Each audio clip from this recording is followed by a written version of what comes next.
वहां आप सबको मालूम होगा, खासतौर से मेरी बहनों को, कि वहां रणथंभौर के किले में एक प्रसिद्ध गणेश जी का मंदिर है। गई हुई है? गई हुई है ना?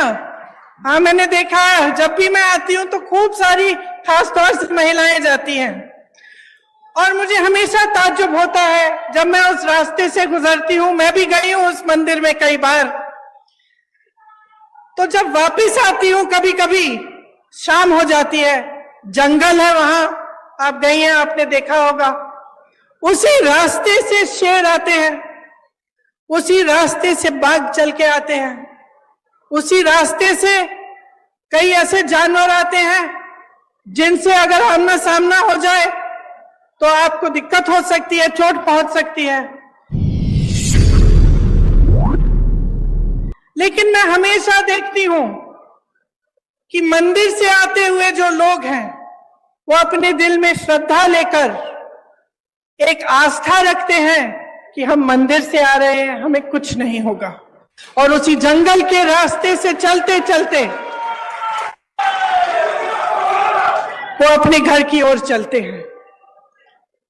मेरे मन में अक्सर ये बात आती है जब मैं मंदिरों में जाती हूं, लोगों की श्रद्धा को देखती हूं, कि इस तरह की श्रद्धा हम नेताओं के दिल में आपके लिए होनी चाहिए।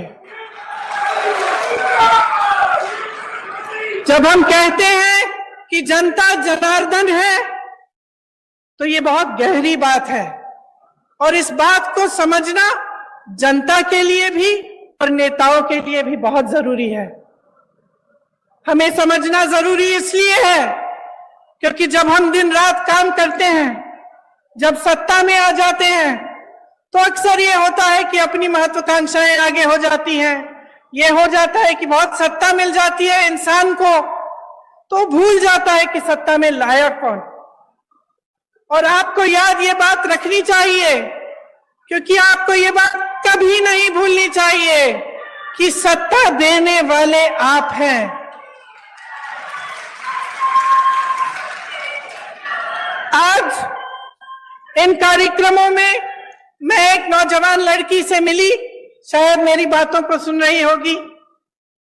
उसे मोबाइल फोन मिला, अशोक गहलोत जी की जो स्कीम है, जो हमारी सरकार, कांग्रेस सरकार की स्कीम है, उसके जरिए,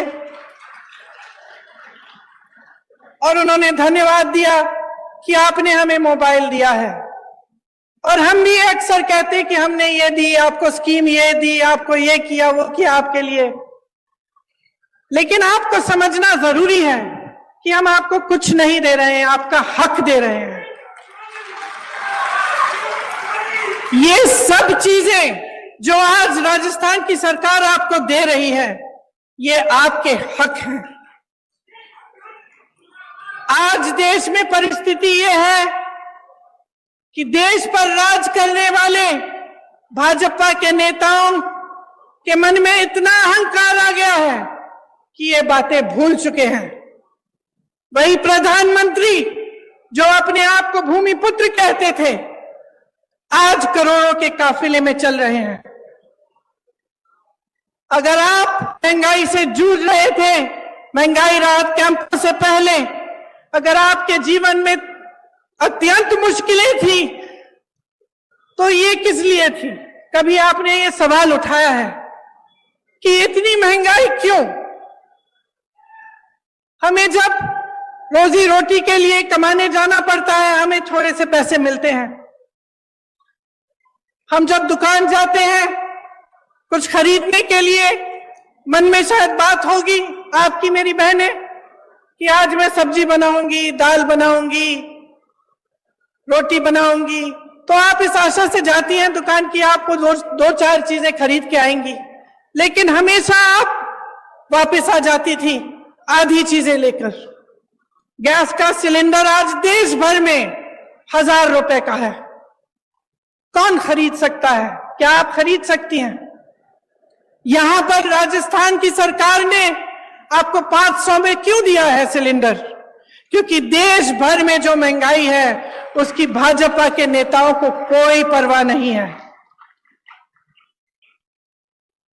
जब घर पर कोई बीमार पड़ जाता है, अस्पताल ले जाना पड़ता है, इलाज कराना पड़ता है, तो एक तो बीमारी का टेंशन होता है कि किस तरह से इलाज होगा, दूसरा हम कितने पैसे लगेंगे, तीसरा कि हम कमाएंगे कैसे इनका इलाज कराने के लिए। इसी तरह से कोई घर में एक कमरा बनाना हो, डर लगता है कि कितने का होगा, हमारे पास इतने पैसे हैं कि हम खर्च कर सकते हैं, बारिशें आ रही हैं, पानी चू रहा है ऊपर छत से, छत की मरम्मत करने के लिए आप 10 बार सोचते हैं कि करना चाहिए कि नहीं, हमारे पास शायद पैसे नहीं होंगे। ये नौबत क्यों आई है आज इस देश में कि प्रदेश की सरकारों को महंगाई राहत कैंप लगवाने पड़ रहे हैं, जब पूरे विश्व में तेल की बड़ी बड़ी कंपनियां खूब मुनाफा कमा रहे हैं और यहां भारत में भी, तो आपके लिए तेल इतना महंगा क्यों? आपने ये सवाल उठाया है, आपको ये सवाल उठाने पड़ेंगे कि ये सब जो आपको दिख रहा है इसमें असलियत क्या है। आपने देखा होगा हिमाचल प्रदेश में खूब बारिश आई, बारिश की वजह से टीवी पे आपने देखा होगा इतने सारे लोगों के घर गिर गए, खूब भारी नुकसान हुआ, जनता ने झेला ये नुकसान, हमारी सरकार ने प्रयास किया कि उनकी मदद हो। लेकिन प्रधानमंत्री जी के मित्र बड़े उद्योगपति अडानी जी ने क्या किया? जो सेब को उगाते हैं, जो सेब की पेटियां हैं, उनको बेचने के लिए जब किसान गए तो उन्होंने दाम घटा दिए, खरीदने का दाम घटा दिया। जिनको अपने घर बनाने पड़े क्योंकि इतनी बर्बादी हुई, घर पे घर गिर गए, जिनको अपना घर बनाना था, सीमेंट खरीदने गए, अडानी जी ने सीमेंट का दाम ऊपर कर दिया है, बढ़ा दिया है। और इनके पीछे कौन है? इनके पीछे हमारे प्रधानमंत्री हैं, जिन्होंने इस देश की पूरी संपत्ति अपने उद्योगपति मित्रों को दे दी। अब इस देश की संपत्ति किसकी संपत्ति थी? आप ही की संपत्ति थी। ये मेरी बैठी बहनें जो बैठी हुई हैं, इनकी संपत्ति थी। आज अगर पुरानी पेंशन के लिए सरकारी कर्मचारी रो रहा है, तो क्यों रो रहा है? क्या उसका हक नहीं था कि 20-25 साल नौकरी करने के बाद उसे पेंशन मिलता, उसे सुरक्षा मिलती अपनी जीवन की, अपने परिवार के लिए? क्यों छीना गया ये? और जब इसको देने का समय आता है तो ये केंद्र की सरकार क्यों कहती है कि हमारे पास पैसे नहीं है? क्योंकि इनके जो बड़े बड़े उद्योगपति मित्र हैं, उनके हजारों करोड़ों के जो लोन हैं वो ये माफ कर रहे हैं, उनसे कुछ नहीं लेते। और यहां आपका पेंशन छीना जा रहा है, आपके रोजगार छीने जा रहे हैं।